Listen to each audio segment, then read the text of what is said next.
This is the 50th day of the war between Ukraine and Russia. And right from day one, it has never been about Ukraine and Russia. It has always been about Russia and United States, one way or the other. So what can stop the war? Who can stop this war? Only two people on this planet can stop this war and this mindless violence. Joe Biden and Vladimir Putin. Only these two people can stop the war. If they meet and declare a joint ceasefire, the war will be stopped and innocent civilians, their lives will be saved. This is the only way to stop the war. It has never been about Ukraine and Russia because Putin and Zelensky, they both share the same first name. They are brothers. They have 1,000 years of shared history. I don't think it's about Ukraine and Russia. It has been about US and Russia. And both these countries are in the basket. They both have their own agendas. Putin wants to resurrect USSR, but is violence the only way to resurrect USSR is my only question. In 21st century, why cannot you use diplomatic means to expand geographically? If you want to expand geographically, if resurrecting USSR is your dream, you can do that without this mindless violence. There are ways, because today with violence, even if you are able to completely destroy Ukraine, you will be facing severe insurgencies and civilian tensions and backlashes from people. It has happened in different parts of the world.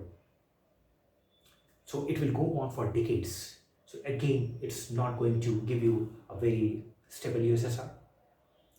So I don't see this as the way. As a Russian, if I would have been a Russian, I don't think this is such a good idea to go on with Georgia in 2008, Crimea in 2014, and Ukraine in 2022.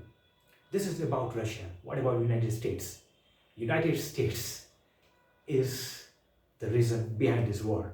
The whole world knows this truth. President Eisenhower admitted it in early 60s. Today, everyone knows about the military industry complex in United States. Everyone knows that war industry is a satellite industry in United States. And US politicians, not US people, American people are really good. American politicians, they have this habit of creating wars all around the world so that their factory is always online. And because 100 other industries depends on this satellite industry of war industry, because the share prices are skyrocketing. We have Google today. So because all other industries, steel industry, cement industry, chemical industry, they are all dependent on your war industry. And US has close to $708 billion of defense expenditure. Can you imagine this much military expenditure any country has? So many countries, they cannot dream about this much GDP, and you have this much military expenditure. You are going to serve what you are cooking in the kitchen. So now everyone knows why Ukraine has been begging for NATO membership, and US is saying that Ukraine will not get NATO membership, but Sweden and Finland will get NATO membership. Sweden has not fought any war for last 20 years, but US now is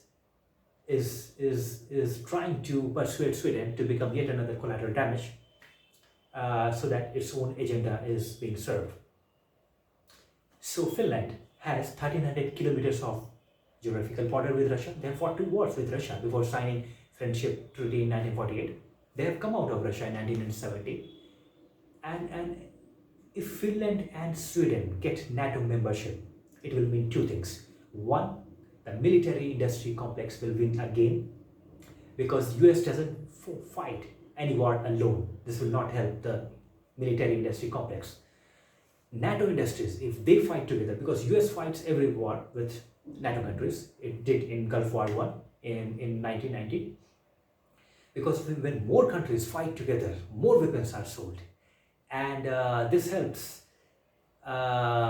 in keeping its war industry online, which in turn helps all other industries, which in turn helps United States get rid of their economic recession. I am not reading into conspiracy theories that World War I and World War II had something got to do with the Great Depression.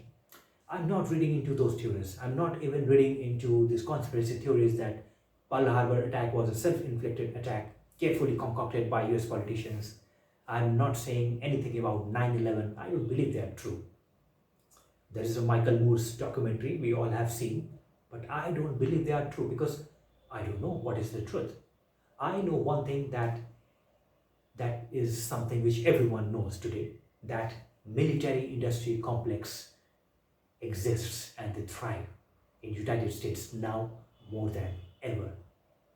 And the only way to de-escalate the ongoing situation is for Biden and Putin to meet and declare a joint ceasefire. We will give them the Nobel Prize, just like we gave the heads of Israel and Palestine the Nobel Prize in 1993. So if indeed we want to see this mindless bloodshed violence stopping, at least for some time, to give a temporary breather for the people, Biden and Putin should shed their ego and meet and declare a joint ceasefire and not try to provoke. There is nothing called right or wrong in international geopolitics. It's always about escalation and de-escalation. And US giving red carpet to Sweden and Finland is doing an act of escalating the war further. We all know this. So it's not going to serve any purpose, and it may snowball into something really very nasty. On day one, when one of my friends said that Russia is very strong and it will destroy Kiev in 2 days, I had said that this is not going to happen because in my opinion no stronger country can completely destroy any weak country these days. If you could not do it in World War II, you will not be able to do it today. Howsoever strong you are, you cannot completely destroy any country completely. This is my opinion. So today is 50th day and Russia still doesn't have a Kiev under control because every war in history has been miscalculated. Wars are not fought on paper and military drawn maps. Wars are fought on real grounds, on uneven terrains, and in inclement weather conditions.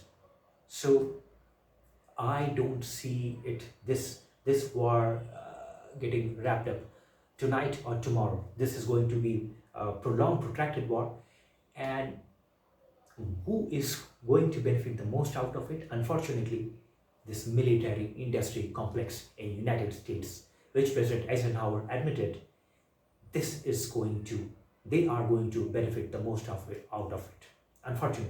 Unfortunately, this is the truth. And both as a neutral speaker, because I don't have any locus standi on this matter. I don't have anything to do with Russia and Ukraine, Russia and the US. I just want to see this violence stopping. I should be more concerned with the economic crisis back in Sri Lanka than trying to take sides between US and Russia. But I know, just like everyone knows in this era of internet, I know one thing for sure, that this is not about Ukraine and Russia. This is about Russia and United States, and both are in the basket, and they both are trying to play dirty game, the nasty game. And unless they both de-escalate the situation, the world is in serious trouble for the upcoming 2 weeks.